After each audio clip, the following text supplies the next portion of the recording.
Hello, Steve White, Steve Arts 89. Well, I'm a huge Unsolved Mysteries fan. I've been watching it since I was a kid. It's the 35th anniversary this year. The show started off in 1987 with a bunch of specials. They didn't quite know how to handle it. The next year, in 1988, they got an ongoing series going, and it was a huge hit. It went between, I think, 16, 17 million and like 9 million viewers over its run. It went for, I think, 13 seasons. With the original host Robert Stack. It started off, like I said, in 88, and it was on NBC for the first 9 seasons. Then it was season 10 and 11 on CBS, and I saw it in the 90s on TV in my hometown, and it had a huge impact on me. Now, when I moved to Melbourne, fortunately I was in a house with cable, and we had Lifetime, because in 2001 and 2002 it went to Lifetime. That was the last 2 years of Robert Stack. I did manage to see that live, the season that aired, so that was great. He passed away in 2003. And then in 2008 they repackaged the show for Spike TV with Dennis Farina. They refilmed segments of him introducing segments that, I think they did some new ones, but it was mostly ones that had already been aired that hadn't been solved, because what they would do is they would do each season they'd do new segments, and then they'd also replay old segments that hadn't been solved, and they'd remove the ones that were solved. So out of 1,300 cases, they had 180 fugitives caught, 260 cases solved, 100 reunions, and basically they were doing a community service. So it wasn't just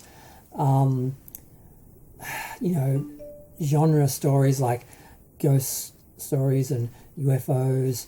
They had murders, they had, children looking for their parents, they had lost loves, they, were searching for fugitives and solving crimes. It was a really great show, and it was a new format. It's something that had never been done before, live reenactments that were TV quality, with a host introducing all real stories that they were actually solved. People were calling up and, giving information and tips, and they had their call center and everything. It was really great. Now, unfortunately, in 2020, Netflix took over, and they announced they're doing Unsolved Mysteries. They were redoing the show, and I was so excited. And then I saw it. It was awful. Basically, they abandoned the format. They did what so many IP owners do. They buy an IP, and then they totally change the product and still try and sell it, with the brand, but it's totally something different. And it makes no sense. Like, there's no host. There's, instead of multiple stories, getting the most stories out there, trying to help the most people, they just do one story. So it's like a documentary. So they're basically like, well, we've got the Unsolved Mysteries brand. Let's just do some generic documentaries and put them up as Unsolved Mysteries. And, more people will watch that than if we just, started our own new series of documentaries. So they did, season 1 was, with Netflix, was 12 episodes, but they split it into 2 volumes of 6, and then that was all aired in 2000, and they did nothing in 2001. Then 2002 they did 9 episodes, which they aired over 3 nights. So you got 3 episodes in one night. It was like a 3-night event with 3 episodes on 3 different nights, with 9 episodes, which didn't make a lot of sense. But I think maybe they're trying to compensate a bit for the fact that it was a different format by making it into a whole night. It was almost like an extended episode, but it still didn't have a host. It still was a lot more documentary and a lot less recreation, and it just didn't have the same feel, even though the theme music was good, and they had a little homage to Robert Stack by having his image in sort of appear in a ghostly sort of fashion at the end of the credit sequence. But that's really all they did. And then they have a new season this year as well. They're doing the same thing, although they're calling it the 3rd season, but it's like technically the 4th volume, because they did the first season as 2 volumes and the 3rd volume was the 2nd year. So it's a bit of a mess. I was a bit confused about exactly what they were doing. But they're doing 9 more episodes, so 3 more nightly sort of events. So it's another 3-night event with 3 episodes. So that's what they're doing. The first one, I think, was done on the 18th. The second one's been done on the 25th. And then the last one's on the 1st. Now, I haven't seen them because I don't have Netflix.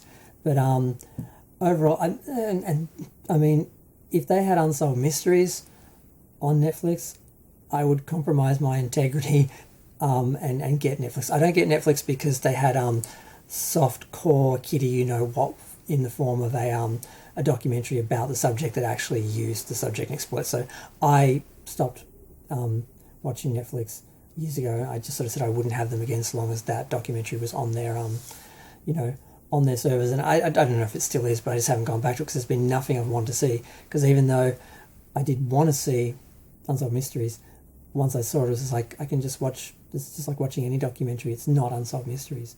And it's behind a paywall. So it's not helping the community. They're doing like next to no stories, and it's not accessible to people really. So they're doing a huge disservice to the legacy of the show.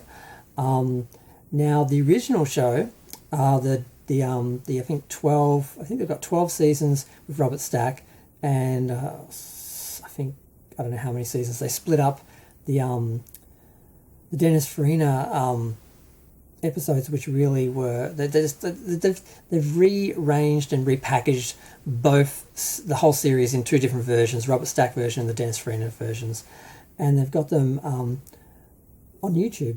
A company called I think it's Filmrise, yeah, they have it free, so that's good because people can see it for free. They are still solving cases. They have up to 20 updated episodes in the last couple of years where they've gotten tips or clues or solved cases. So it's really great that the legacy is really being kept alive by Filmrise and the YouTube channel, whereas Netflix is just exploiting the IP and really doing a disservice to the legend and the legacy. Now, for the 35th anniversary, they made a 55-minute documentary about the making of the show, going through all the behind-the-scenes stuff, which is really fascinating and amazing. I love that they did that because it's so long ago. A lot of people don't really appreciate how hard doing that show was and how much good they actually did and how much work went into solving the cases and updating them and stuff like that and getting the cases and doing the research. It's not the same as Netflix has it a lot easier, and they're doing a much weaker version in every way.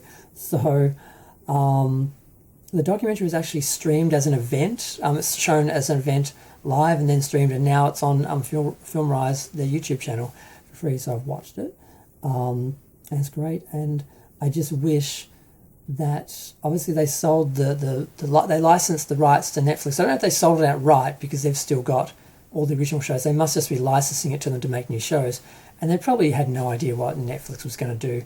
And the fact that they haven't respected the original format and respected the legacy of the show is really disappointing. And I just hope when Netflix ends this run, someone else will take it up and actually go back to producing a real Unsolved Mysteries show. Now, how to replace Robert Stack, it's really hard, but you need to find someone that has a similar character, because that's what you really need, and just don't hide the fact that you're trying to sort of replace him or emulate him.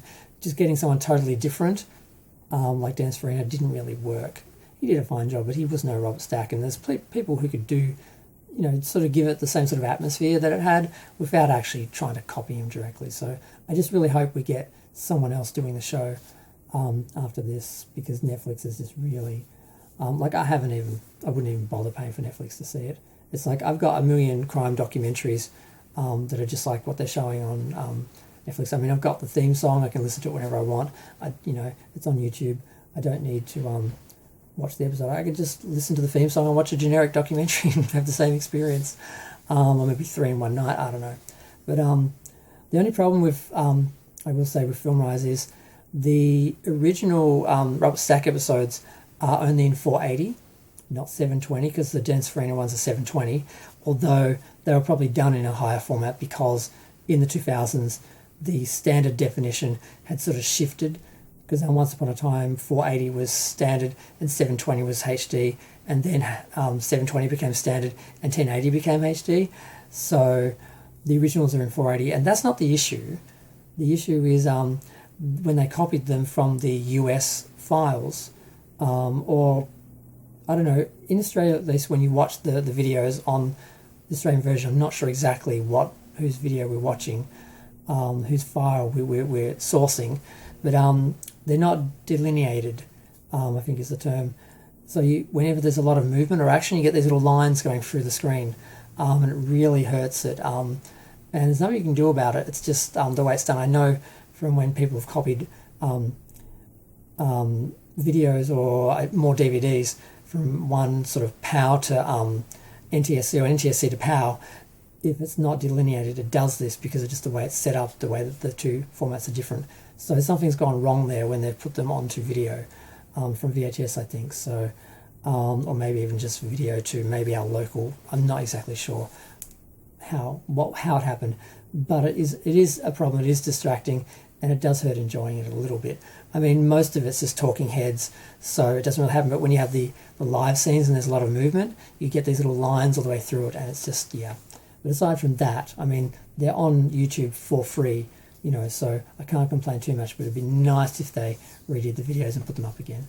But I'm going to go. Feel free to share, like, comment, subscribe. Let me know what you think. I just wanted to acknowledge the 35th anniversary, celebrate the original show, and yes, criticise Netflix for what they've done to it, and just hope that we get something better from someone else soon, maybe by the 40th anniversary.